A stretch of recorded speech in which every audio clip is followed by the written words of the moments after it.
What's going on, everybody? This is Jeff Hillen with Selling Stories, where we discuss the struggles, successes, and life lessons learned through sales and in sales.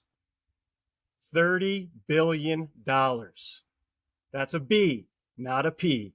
30 billion. I've got Christopher Keith, the managing partner of Lockton Northeast. Lockton is the world's largest privately held brokerage firm with premium over $30 billion. Chris, what is going on? Hey, how are you, Jeff? Good to be with you today. Thanks for having me on.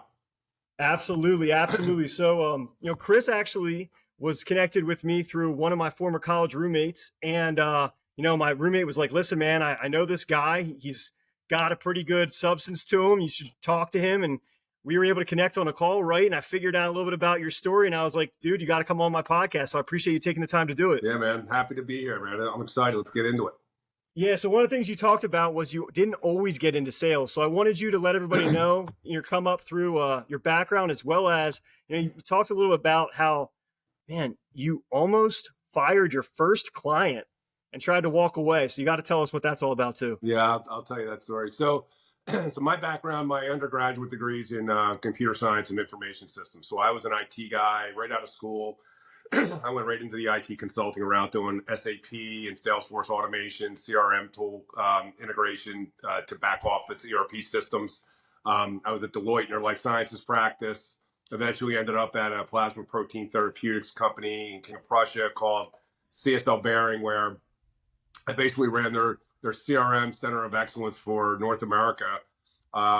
And had no intentions of getting into sales of any kind. In fact, that was sort of an ugly word to me. I was a technical guy in my mind, and that was sort of like, you didn't want to be locked in and be like, don't give me that title. Yeah, I'm like, oh, man, I'm smarter than a sales guy, which, by the time you get into sales, you actually have to be pretty smart if you want to be good at it. So, put a note down, everybody. Listen to that phrase. For sure. It's so my wife went to Westchester, and her college roommate had a baby and had his first birthday party. I begrudgingly went to it.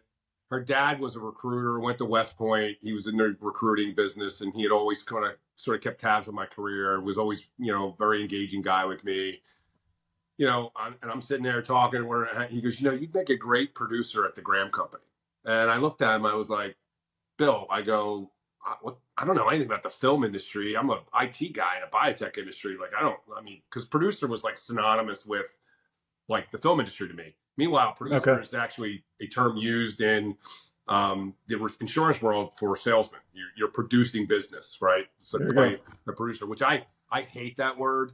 I think it's a terrible descriptor of what we do. In fact, when I first got to Graham, I actually, because I was just a producer, I didn't have any fancy title. I actually went with no title on my card. I wouldn't even, and because I just think it gives negative connotations with the prospect. You hand them your card, and you're like, what's producer? You're going to produce me? Like, what does that mean? Yeah, sure. It's very salesy, which we'll talk about a little bit. My style of selling is you have no idea you're in a sales process. You're in one, but you don't know that you're in it. And those are the best kind in my mind, right? Absolutely. Yeah, we're going to love to talk about that for sure. So in any event, he goes, no, I go, what is it? He goes, it's insurance. I go, I'll get the hell out of here. I was thinking about sitting in my brother-in-law's living room on a Wednesday night, telling him how him and his wife are both going to die and they had to buy life insurance. He's like, no, it's commercial insurance. It's totally different. I went, oh, that makes it better. He goes, well, do me a favor. Just meet me for breakfast. I want to give you a corporate DVD because this is back in 2007. And I go, okay, sure, fine, I'll do it. And I watched the corporate video. He told me all the stories, the kind of money that he can make, how entrepreneurial it was. And I thought, you know what? I think I'm going to go through the process. And it was a rigorous interview process. They put you through all these battery of psychological tests. You spent the day with a shrink. They wanted to make sure you were like the right kind of crazy. They wanted to hire people with technical backgrounds and eye for detail with sales, what they perceived to be sales talent. They didn't need you to know anything about the insurance industry. They didn't want you to. They wanted to hire you from out, and they would teach you the rest. But you had to be, have a good work ethic and be smart. So I did it. And I remember when I came home and said to my wife, I go, I think I'm going to take this job. She's like, no, you're not. You were absolutely not taking this job. And I said, yeah, I'm going to do it. And I went and I did it. And I got into it during the downturn of 2008. That's when I actually started, May of 2008. So I guess that's 15 years this month I've been in sales. The first 12 years of my career were in IT. Now, did you guys have any promises like, all right, I'm going to go for this, but if I don't land, what they said I was going to make after year 1 or year 2, was there any kind of additional conversation to that? Or was it just like, I'm going for it? And she's like, fine, do it. I'm just going for it. And there was no, like, for me, like, I just feel like, like, I tell my kids this all the time, whatever you think you are, right? So Yeah. it's a mindset of like, I don't have a backup plan because failure's not an option. I could not go back to the biotech industry with my tail between my legs. So everyone looked at me like I had 6 heads when I told them what I was leaving to do. They were like, what? I was like, It's like the Matrix. You took the blue pill. There's no going back. The Matrix exists. 100%. There was no going back. And so we never really made that agreement. It was just like, yeah, you're going to go do it. You've been good at everything else you've ever done. You're going to put your mind to it. And that part of my personality falls too. I'm either like all in or all out with almost anything in my life, whether it's working out, eating well. Like, I'm either working out like an animal or I'm not working out at all. So you're a maniac, right? You're just all in maniac style. It's a strength and a weakness. I hear you. I know what that's like. It hurts me as much as it helps me. But so my wife she knew me and I wasn't going to fail. And sure. And I haven't looked back since. Now, when you said you get into sales, you're going for it. Tell us a little about the story of what happened with this client that almost never came to be, or why you almost fired him before they signed anything. Yeah. So when I got into the business, the first thing I started to do was tell all my friends and family, like, this is what I'm doing. This is why I'm doing it. This is this is what we do. Kind of get them familiar with the opportunities. You hit the friends and family first. Figure out who they know that we should probably know. So I'm sitting on a beach in Bermuda with him and our wives, and we're smoking a Cuban cigar. He's like, tell me about what you're doing again. And I said, I'm doing this. He goes, I got his uncle runs this nonprofit. It's pretty big. And he was just complaining about their insurance expense, like at a party randomly. He goes, I should introduce you. So he introduces it to me. And we had this process at my previous firm whereby we would collect a bunch of information, which a lot of firms do. You do an analysis, then you come back with, okay, this is what we think we could do better, different, whatever, right? To convince them to hire you, right? It's kind of some sweat equity. Well, we collected all this information, and it was well under the threshold of the size client that we would typically work with. We're trying to work with clients spending $750 or more a year in premiums, because you're talking about 750,000. Yeah, 750,000 or more. Yeah, because that's where we can move the needle with the commercial insurers, where we have relationships. Quite frankly, it's where we can make income that will allow us to deploy the kind of resources that we deploy to these accounts. Yeah, have more negotiating power. It's just it's more interesting. So we get the policies, and it's just like a couple $100,000 in premium or something like that. So we go to them, like, we're like, all right, we got to go do this to their face. We can't like just send them an email. So we go, we sit down, and we're like, and this was my first deal I ever wrote in the business, right? Literally number one. So I was really feeling scarce, right? Like I needed to pop a deal. And so we go, listen, we really appreciate the opportunity. You guys have a tremendous organization here. We love the mission, blah, blah, blah, blah, blah.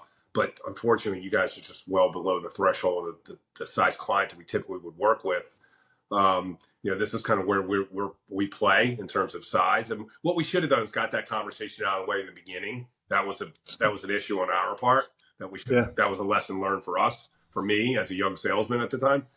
And so we get up, and he's like, oh, man, that's disappointing. We really love, you guys are super impressive. We really love to figure out a way to work with you. Is there any way we can figure out a way to work together? We're like, not unless your business triples, And then so we're getting up to walk out, and he goes, well, wait a minute. We do have this other insurance program. I didn't think you guys probably could help us with it, but do you guys do anything with like home health, like attendant care workers? We're like, sure. And they're like, we have like, I think it was like 5,000 or 6,000 of them running around Philadelphia and the surrounding counties, working with people with disabilities, helping them live independently in their homes. Enormous amount of premium being thrown off in this thing, like to the point where the account like literally like went 5x of what we thought it would be size. So we're like, wait a minute. Did we say that we couldn't work with you? Let me just ignore what we just said. We sit down at the table. He goes through the whole thing. We ended up like firing the guy 1 minute, going back and go, oh, no, we can help you with that. Let's just ignore what you just heard. And we went and we picked it up, and it's, still a client to this day. Well, the one thing you bring up that is extremely important for a lot of people to recognize is you have a benchmark, but there's almost the reality of what question aren't we asking? So Yeah. when you meet somebody for the first time, you're trying to really understand. In today's world, let's face it, there's more technology available today than there ever has been. Yeah. So you try to do the best research you can, but the fact is there may be a division of an organization that you have no idea is connected. Yeah. So if you can come out with that fact of, hey, here's, especially they liked you, right? They wanted to work with you. There's everything about them. They wanted to cross that line. It was more, how do we find a way to get to both of us across that line? Yeah. And the other moral of the story is you got to ask a lot of questions. And if your prospect's not willing to answer those questions, then that tells you something about them, right? Yeah. I always say it's not what people say, it's what they do, right? Because I think humans inherently do not want to disappoint other people, right? They no one wants to. I mean, there are people like that, but like most people don't want to, disappoint people and be a jerk. So they'll tell you a lot of things that you want to hear, like, oh yeah, we should do that. We should. But then meanwhile, you leave and they're like, I can't make a change here. I can't. There's too many politics. There's this where they should tell you, hey, look, you know what? We'll figure out a way to work with you, but here's the issue. My brother-in-law is an insurance broker or whatever. You know what I mean? Yeah. And a lot of times people won't say that, and they'll drag you down a road and waste a lot of your time and theirs, by the way, inexplicably. Why you would want to waste your own time, I don't understand that. But yeah, so you got to ask a lot of the questions and pointed, tough questions, because you can kind of ferret that out pretty quickly, and again, not have to go through all the brain damage of like trying to power through an opportunity that just isn't really one. Is there an example in your industry where you would say is a pointed question that you've come to feel more comfortable asking after doing this for a little bit? Yeah, I mean, well, there's a series. I mean, when I think about it, like, is there one single one? I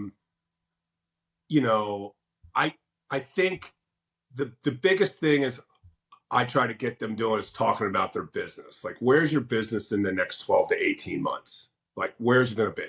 Like, show me can I see your strategic plan? Like, if they'll show you that under an NDA, that's pretty pointed, right? You can get to learn a lot about that business because, if I spend more than 20% of my time talking about insurance, I have not done my job. My job, I should be spending 80% of my time or more talking to them about their business. And then the insurance is the underpinning. That's the backstop, right? When the shit hits the fan, and it's the one that protects the balance sheet, right? That's why it's there. But the idea is, like, how do you think about insurance in terms? Because most people just think of it as a transactional thing that they're in business. It's a necessary evil. They have to buy it. And oh, by the way, if it's not done right, it can put you out of business, right? So but then when you start to kind of shift their mindset, like, no, you have like corporate objectives that have financial metrics attached to them. If you look at your top 5 line items from an operating expense perspective, most of our clients' insurance is right up there. Payroll, benefits, insurance. I mean, it's right up there. And so in today's world, it's a big topic. Yeah, a lot of people are. It's in front of their face a lot about a lot of different things. Yeah, it's a big operating expense for them. So I'm like, you guys got to think about, like, how do you finance that risk? Because this is as much of a finance discussion as it is anything else nowadays. That's why, we're typically dealing with the CFO at wherever we are because they're financially equipped to make these decisions. And so that's really, like, that's probably one of the more pointed questions. Can you give me a copy of your strategic plan? Like, I want to know where you're going to be in the next 18, 24 months. I liked how you said, how do you finance your business risk? Because if you're in sales, not necessarily in the insurance world, but if you're in sales and you can ask a thought-provoking question, which is going to elicit thought and a response other than a yes or no answer, specifically when you're getting to know somebody, you get to find out pretty quickly, hey, am I just here because they're trying to get another number to try to get the guy that they're going to say yes to anyway? I'm just the guy they're going to use me to beat them up. Oh, yeah. If you can get that out of the way. And the other thing you brought up earlier, and it kind of clicked back in my mind, is maybe not your discovery call, maybe not your first call, but if you're willing to ask somebody and say, okay, here's the objectives we've outlined as what are critical decisions that need to be hit for you to make a decision. Yeah. Is there anything we're not talking about that we haven't addressed that is going to prevent you from making this decision? 100%. That's another really pointed question about, like, can you bring the future to the present? Can you fire this guy at your work? Because if me get hired, someone's got to get fired. Yeah. If we do this, this, and this, can you see yourself making the change? Because you got to bring that into your mind's eye. Because if you look at that, you think about that, and you get the heebie-jeebies, you're not ready to go through this process, right? Yeah, if your wives are if his wife and your wife are preschool teachers in the same building, that's going to be a really tough Yeah. conversation to have. Yeah, I mean, and we don't need the practice. So call us when you're ready, when you're really Yeah. ready to. And we're not saying that you're going to guarantee us that you're going to make a change or you're going to do business with us, but that you're open to the idea of potentially doing business with us if we earn that right. But we have to earn that. Now, I'm going to make it really hard for you not to hire me. I tell that to guys all the time. But ultimately, there's other things at play here. It's not just sort of, okay, we use fourth grade math to make a major business decision. There's a lot of things at play here, and I need you to tell me what they are because you're the only one who knows that. I don't know. So that's another question that I ask that's pretty pointed about, like, in terms of that, like, what are the politics here with the relationship? Need to know that because, based on what you're about to tell me, we may or may not decide to engage with you. We will tell you, hey, listen, we would love to work with you, but not under these circumstances. Let's do it when you're ready. Yeah, and know the parameters for yourself or for your company. Know the parameters of how you go to business. If you know what your appetite is and where you succeed, like you said, maybe it's a dollar threshold, maybe it's an area of coverage, whatever that is in your world. Know what that is because people, same thing. You don't want to promise something that you can't deliver on, and you look foolish and you lose your reputation or you lose that person forever. Yeah, and that's the thing. I mean, you're only as good as your reputation, right? Credibility is huge. So for me, I'm like, look, I'm 46 years old. I still got, I'm playing the long ball still, even at 46, right? I'm not, I'm not going to be out of here in like 2 or 3 years where it doesn't matter. My reputation's, worth more to me than any one deal. Right. Yeah. And that's why, but not everybody has that. We talk about being abundant at Lockton, coming from a place of abundance, meaning you don't need their business. You want it. Right. So like, desperation's a cologne, right? Everyone can smell it, from a mile away. So when you're scarce and desperate, you're gripping a club really tight, like your prospects know that. And they don't, who wants to be sold to like that? Right. Think about how you like to buy things. You sell to people the same way you want to be sold to, right? And and you make it more about them than it is about you, right? Even though in your back of your mind, it is a lot about you and your time and how to spend it and how you want to spend it and your own financial situation based on your ability to produce business. But, you got to come from a place of like keep it really conversational. These guys just come in and try to do these throw up and show up and throw up pitches where they just like barf all over them. We're going to try to cure cancer. Meanwhile, the prospect just has a toothache. And if you were listening and you were asking the right questions, you knew all you had to do was pull that tooth and you would get them as a client. Instead, he's like, dude, I don't have cancer. I have a toothache. Like, what are you doing? You missed the mark completely. Dude, that's another mistake I made as a younger sales guy. It's like just wanting to throw the kitchen sink out.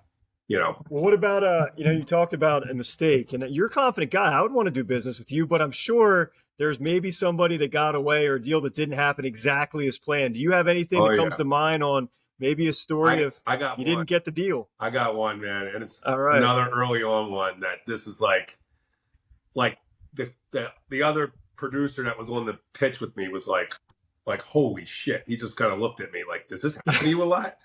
Like. So we were working on a biotech company, a pretty large account, and it was with a competitor, a regional competitor that we were fiercely, going back and forth in terms of not only taking people, but taking clients from each other. So there was a deep hatred between the two firms. So if we could take a piece of business off of them or vice versa, everyone was in for that. Yeah. Well, they gave us an opportunity to do an analysis of the program. We came in and we literally eviscerated this thing. I mean, just drove a truck through the whole program. It was just a pile of steaming shit. And so I said to him, I go, look, if we're able to do these following things, demonstrate the fact that you got the wrong horse and the wrong jockey. You need it's financed incorrectly, that there's, a litany of things. I was like, are we able to, if we can deliver on these, handful of criteria, would we have, a basis of doing business together? And yes, we would. I go, okay. Went back. Sure enough, we were able to deliver on all those things.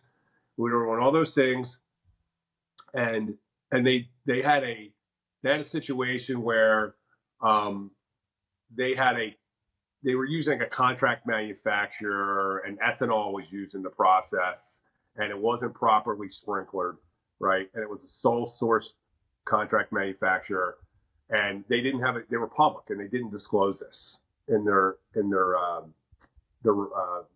Q filing.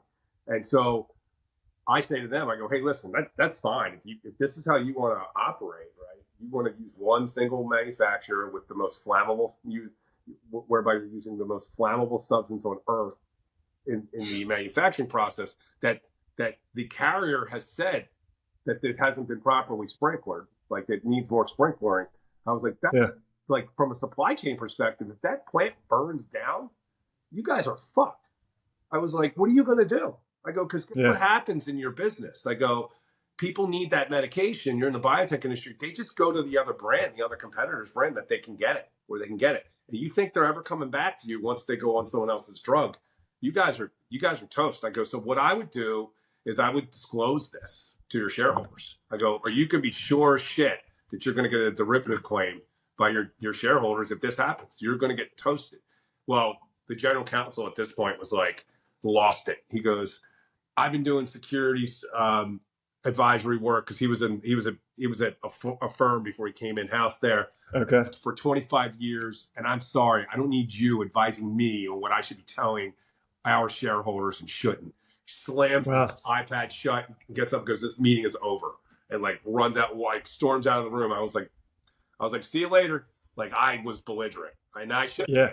I was just like, at this point, I know I wasn't getting the deal, and I was just scorching the earth at this point. You know, it was like detonate the bridge. It was really immature. And the guy was with me was like a senior guy. He looks at me, he goes, dude, does that happen to you a lot? Like, has that happened to you before in a business meeting? I go, no, that hasn't actually. It's the first time. But this guy was super pissed at me. And, you know, it's funny that the CFO at the time, who I had a pretty good relationship with, has moved on from other places. And I haven't gotten a sniff at any of that business since. So I think I kind of burned that bridge. So, you know, now. Did you think when you started down that path, were you confident that that was the right thing to do? Or did you really think that was going to be the answer for them to be like, we agree with you? You know, at this point, the amygdala was doing all the talking. Like the prefrontal cortex hadn't. I was just really pissed. And I think my goal was, I didn't think that they were going to change their mind. They weren't going to do that. At this point, I thought, hey, the deal's toast. I'm going to give them a piece of my mind, though. I'm going to call them out on their bullshit and be like, dude, wait a minute. You said this, and this, we would get the business. We've done that, right? And oh, by the way, there's additional things like this issue, this contract manufacturer is making your product for you. This is a big problem for you. And I don't know why you don't understand it. And I read your annual report. I don't see that as a disclosure anywhere in any of your filings anywhere. I would disclose that, right? And he just felt like I was out of bounds and still running at that point, because he's like, look, you're not a securities attorney. I mean, and you're not a general counsel. You don't know anything about advising shareholders on this. And he's right. I don't. So he basically called me out for like basically getting over my skis, you know, stormed out. But, you know, I should have been more of an adult in the room. And now, you know, we can take no's all the time on deals. And I'm always a pro when we take the no. And I can't tell you how many times we've taken no's, act like a pro, and person doesn't, the firm they pick ends up not being the right choice for whatever reason. Your phone rings. They'll call you back. That hasn't happened a lot of times, but it's happened, you know, at least, you know, 5 times probably in my career. Yeah. No, and I think what you bring up though is important. You brought up or said the word reputation earlier, and you know, no matter what, if you're in sales or you're in some sort of advisory role, whatever you do, you have to understand that your reputation is paramount. Oh yeah. And if you're going into a customer and you see things that clearly, you know, that spidey sense goes off, and you're saying to yourself, wait a second, this other person or this other company may not have something, like in your case, maybe there's not something clearly stated that this is going on or whatever. But if something happens and in your gut, you knew it was the right thing to bring up, even if you lose the deal, I think as a salesperson, you can live with that. Oh yeah. But if you're the guy that's like, hey, I'm going to hope, you know, I'm going to be like, I'm going to turn my eye. I'm not going to see what's going on here, and I hope nothing happens. Because the fact is, part of why people do business with people is because they trust that they're going to give them the best advice they can give. And if you believe that's the best advice you're given, even if it's wrong sometimes, you can live with believing that you're giving them the best insight that you have. Well, I always tell my clients this. You may not like what I'm telling you, but you'll always know it's the truth because it's the easiest thing for me to remember, right? Yeah. But that's why my clients do business with me, because the way I'm talking to you right now is how I talk to my clients. Same cadence, same mannerisms. It's conversational, and it's always professional, respectful, but it's very conversational. It's not like I'm not using the sterilized pitch where I'm like reading off a piece of paper and like they're like, does this guy even believe what he said? Did he even write this, or did someone write it for him? Like, is he a paid actor? Yeah, exactly. I'm genuine and I'm authentic, and again, those two things also get me in trouble from time to time with people, just to being a little too direct. But as I've gotten older, my filter's gotten a lot better, and I've done a ton of work with executive coaches and things like that to help with that. But that's the thing. Like you said, as long as you believe that you're telling them, you're giving them the best advice that's in their best interest, because that's really important. Then you can look yourself in the mirror every day, and I can. Right. Yeah. But not everybody else operates like that. What about, maybe the person you're dealing with wasn't specifically difficult. The situation maybe became a little more difficult just because of some of the conversation. But do you have a story or anybody you can remember that either cursed you out or maybe went a little bit above what you thought might be in an interaction? And can you tell us about it? Yeah. Again, a lot of these are like from my early on in my career. As I've gotten older, it happens to me less and less. I think that's a good thing. But I had again, friends and family, when I first got in the industry, a woman referred me to a publishing company up in like northern part of New Jersey. And I'm like, I don't know anything about the publishing industry, but hey, it's a prospect meeting. I'm going to go on it and just kind of size it up and see if it's worth it. It's only up in Princeton. So I'm like, that's not too bad of a drive. No one could come with me at the time because as a junior guy, you always went out with a senior guy when you first got in business. No one could come out. So I did it. I went solo. And I walk in and that guy has me sitting waiting for him in a conference room. He's late. It's probably like 15 minutes after the meeting was supposed to start. He comes walking in. No notebook or a pen. That's a big sign. You ever have a meeting with somebody, unless they're just like this old school, I know you're in the equipment business, right? I told you that. Some of these guys are a little old school. They probably don't have an email address and they're just old school. Maybe there's exceptions to this rule, but very rarely are there exceptions to this rule. This guy doesn't think enough of you, and anything you're going to say to him to write it down. He walks in without a notebook and a pen. Like, that just is the most telegraphing act of disinterest, like in being in a meeting that I can find. And I don't like it. Before you go on, I just want to say, this specific item, as you get more experience, there's things that come up and you see patterns of situations that you live through, and then you start applying them. So again, I'm not saying this guy or the story is going to be identical to the 30 other stories you have in your life, but again, when you look into somebody's office and you see sports on the wall or what, you use what's around you, and you're able to make judgments. And sometimes they're wrong, but a lot of time, if you have good intuition, they'll probably be right. So go ahead. Yeah, exactly. So, and I don't like it either because it gets into my head like, oh, this prick, he doesn't even care about what I'm going to say. Like, what a jerk. Just humor me with a legal pad and a pen.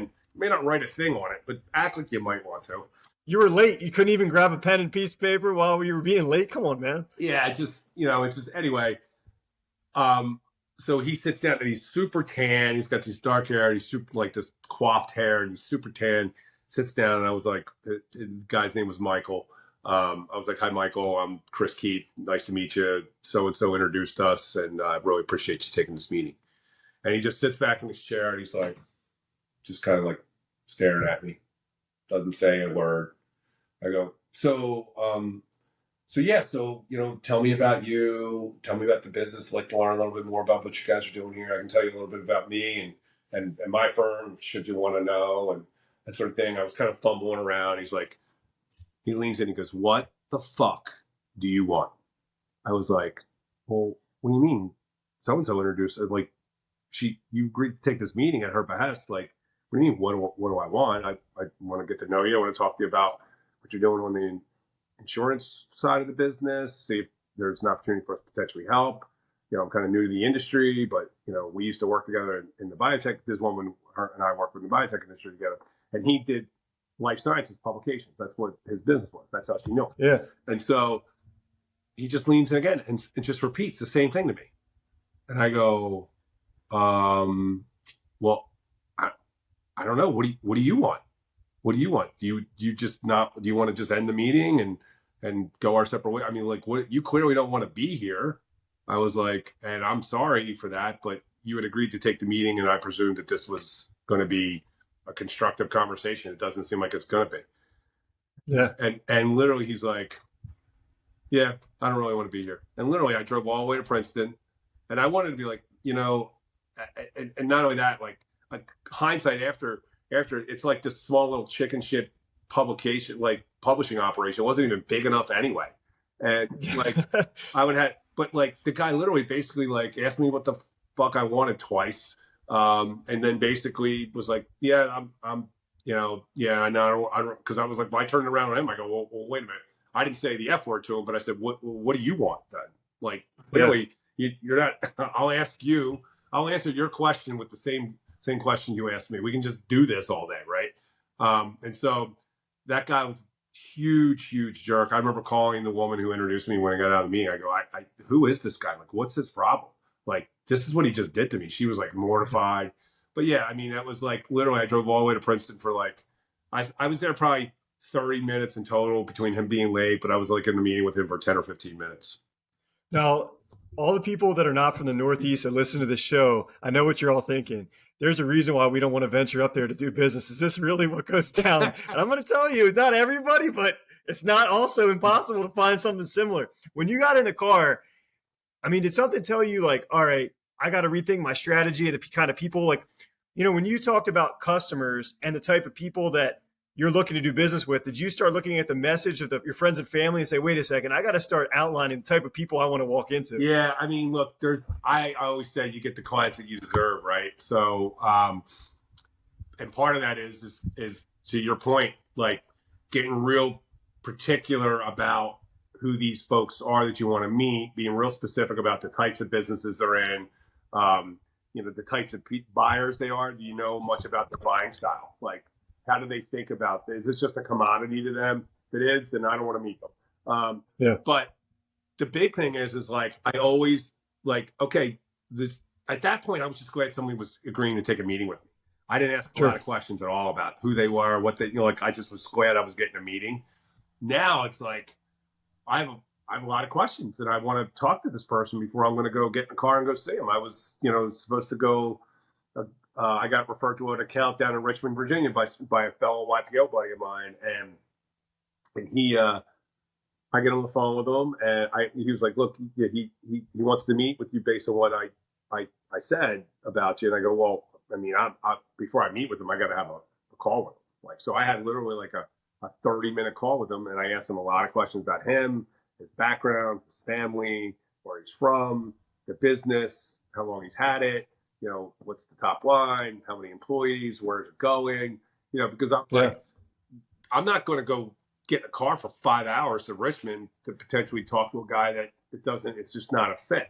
Well, you brought about it earlier too, Chris. As you said, you come from abundance. And I think when you don't have experience, it's hard to come from abundance. Yeah. It's really hard to put yourself in a mind frame when you're like, I am kind of desperate. I need clients. I need a pipeline. I need a funnel. When you've gone through it and you get some successes, some wins, you're like, all right, now I've established the type of people I want to work with. Here's the people I don't want to work with. Here's the kind of people I'm successful with. Here's the kind of people that it's not going to work. When you get that, then you can start having that abundance feeling. So I think it's just tying into what you said earlier a little bit too. Yeah, I mean, and the fact of the matter is people are so afraid that if they say, hey, can I have a pre-meeting with this guy before the meeting, or just maybe in a 10-minute conversation, 15-minute conversation, whatever. What if they say no? Well, if they say no, then I'm not going to go meet them where they are. I mean, look, if they're like, they want to meet for lunch, it's a 15, 30-minute drive. That's different, but if it's like involves getting on a plane or driving any kind of substantive amount of distance, it's like, no, dude, you got to be respectful of your time. You got to ask these guys the tough questions, because you're going to be really pissed if you drove 10 hours round trip for, a bullshit meeting. Yeah. And I would say in sales, I'm still a huge believer in face-to-face negotiation, Yeah. body language. But for an initial discovery call, especially if there's no relationship there, use technology for your advantage. 100%. I agree. You got to get in person. Like this, what we're doing is great for you and I, but it was kryptonite for me during the pandemic.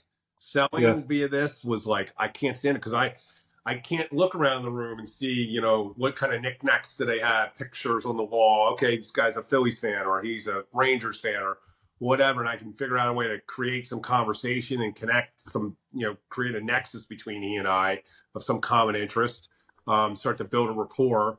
I can't see all that. I can't really tell body language. You know what I mean? And then nowadays, you know, some people just shut their camera off, which is like completely rude. It's like the equivalent of shutting a camera off on a video conference call is like if you were in a conference room with somebody and you just in the middle of the meeting just say, you know what?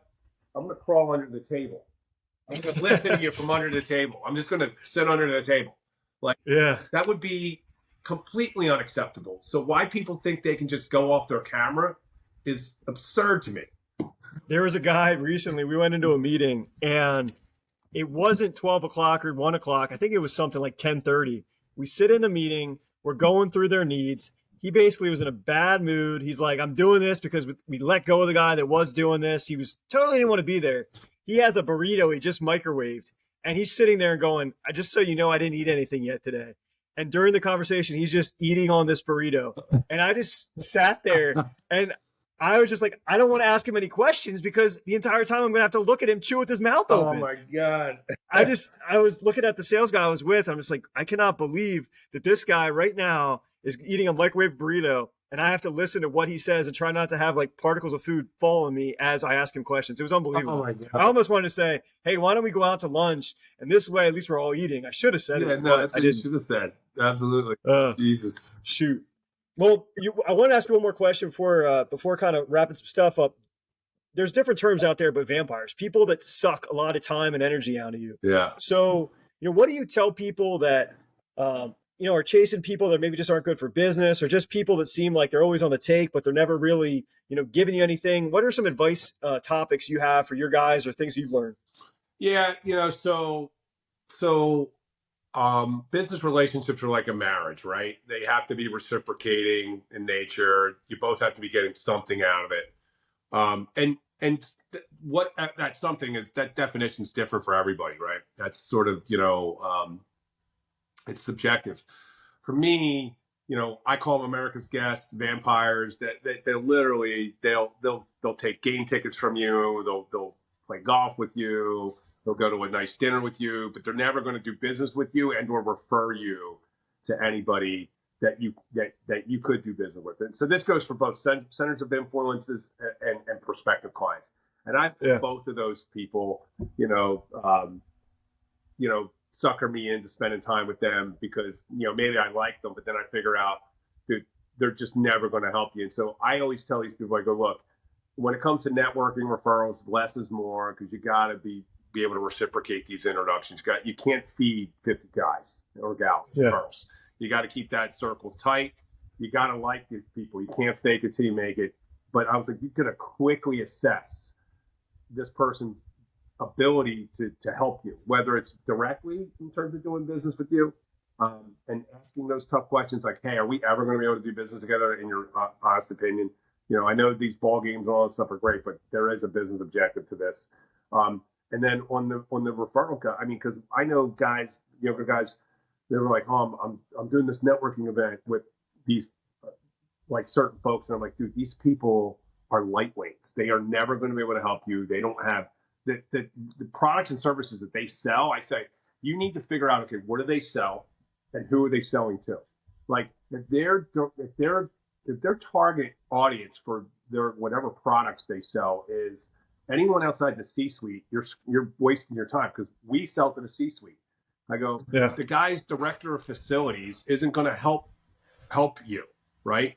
And I don't even know if the CFO is going to take a meeting based on what the director of facilities tells him to do, like at the behest of him. Like you got to figure out like really quickly, and you got to ask, all right, who do you know? Can I look at your LinkedIn profile and your connections there? Tell me, you know, can I see your client list? We just did a networking lunch a couple weeks ago with a new guy that I'm mentoring. And the guy brought his client list. I brought mine. We're like, all right, these 3 introductions would be great. And Sure. I said, let's not boil the ocean. Let's do 1 or 2 meaningful introductions, see where they go, and then we'll go 1 or 2 more, and then sort of eat the elephant one bite at a time. Because try to boil the ocean with that stuff, it never works. I think too, one thing on not just vampires but also potential customers is, I always like to bring up people that we do business with, Yeah. because again, I think it establishes equal rapport. Like, one, right to the point, like we can handle your business. Yeah. And I think in today's society, you mentioned time. Time's valuable. People more than ever 100%. are overworked. They're always stressed. People are just running around. So get to the point, but also establish some sort of instant rapport. Like, I don't know all your issues, but I just want to establish, just so you know, here's the people we've helped Yeah. solve their issues. Yeah. And if you can get that right off the get-go, you get somebody's attention, and then you find out, then if you can establish that, okay, their guards down, they want to hear more, then you can start asking the question. So Yeah. is anybody else going to be need involved in this decision making? Are you comfortable in this timeline making a decision? Then you can start unraveling on them and push back on them. It's not just the light on you. And it's really important Yeah. to get there. Yeah. And it establishes credibility, like, immediately. You want to do that. I agree. Yeah. Yeah. So a couple of final questions I have for all my guests, and it's been a great conversation. A lot of good stories, Chris, man. I loved it. Good. If you have someone that's thinking about getting into sales, because you were that somebody way back in the day, right? Yeah. What advice would you give them? And knowing what you know now, would you still have done it? So it's interesting. I always say, if you're going to get into sales, find an industry that you know a lot about. You know the operational aspects of the business, right? You know how the companies, manage their finances. You know how, again, operational elements of it. Financial metrics that they're measured by and what they consider success and not. Really understand, be an industry expert, because that's one thing that transcends geographical boundaries or anything else. I always say, if you have a sports hernia, who do you go see? Every NFL player, if they have a sports hernia, any professional athlete, they go see this guy in Alabama, right? And I'm drawing a blank on his name. Dr. Andrews. His name. He's the formidable expert on these sports hernias. So people go to see him because he knows a lot about this one particular procedure. Same thing in an industry, like, have a major, healthcare. If you know a lot about healthcare already, you're already working in that business, but you don't necessarily, you've never sold anything, but you know how the businesses are run and how people who run the businesses think. So pick an industry you know a lot about and try, if you're going to first go into sales, and go in, try to get a sales job based on that. And your pitch should be to them, I understand the business, which is more important. I can learn how to sell stuff. Understanding what the business is, what the issues are, and how we can potentially solve them with whatever our products and services are. That's how you're going to get an angle, right? That's the wedge. And for me, I always say, although it took me over 12 years to find sales as a profession, I was absolutely born for this. This is, it makes a lot of sense to me. And again, because it's a strategic sale in our industry. It's not transactional. It's a long, drawn out, complicated sales process. And so I like that, because you're consulting the clients as much as you're selling to them. And if you're selling the right way, that's what you're doing, by the way. You're consulting more so than selling. And so for me, I would 100%, I'm so glad I did it. It's been financially life-changing for my family. And I just love all the freedom that comes with it too. One thing I wanted to add while you're bringing it up, it reminded me, one time I was talking to one of my buddies, and his father-in-law owned a company for like HVAC, warewashing, dishwasher equipment. And he had mentioned about being on vacation, he would take these manuals and read these manuals about the information. And I'm like, why the heck would he want to do that? He's on vacation. He's like, dude, that's his life. That's his passion. That's what he's into. He wants to be like the expert upon everything that's coming out. And I would say, if you're getting into sales, what are you interested in your off hour time? Yeah. If you're interested in certain passions, it's not work. It's an interest. It's a passion. Yeah. And so that's another key point is, what you love, what you know, and that'll seem easy. That's what's going to bring you joy and happiness. So go there. Yeah. Go there. Yeah, I agree. So I'm not saying you're a big social media guy, but for people who want to know more about you or the business that you're in, where can they find it? Yeah, you can find me on LinkedIn, Christopher Keith. I don't think I have an M. I think it's just Christopher Keith. Again, Magic Partner, Lockton Northeast. I'm pretty active on that. I have an Instagram page, but I don't really post anything. It's all personal stuff on that. But LinkedIn for the most part. And I don't even know if I'm on Lockton's website. I'm not even sure. But go Lockton.com. All right, that's cool. No, this was great. And again, selling stories, you hit the nail on the head, man. Your stories were cool. They're memorable. And I think they're super relatable too. We've all been there. We've had these situations. And for anybody that hasn't, it's really important that you understand like how you're going to take it versus how Chris takes it or how Jeff takes it. We're all going to maybe handle it different, but it's really important to know what you went through, what I go through, and what they're going through or already went through. It's awesome stuff. So I really appreciate you sharing it. Thanks, dude. Happy to do it. And I'm looking forward to the final product. Absolutely. All right, guys. This was Jeff Stories. Everybody have a great day. See you guys.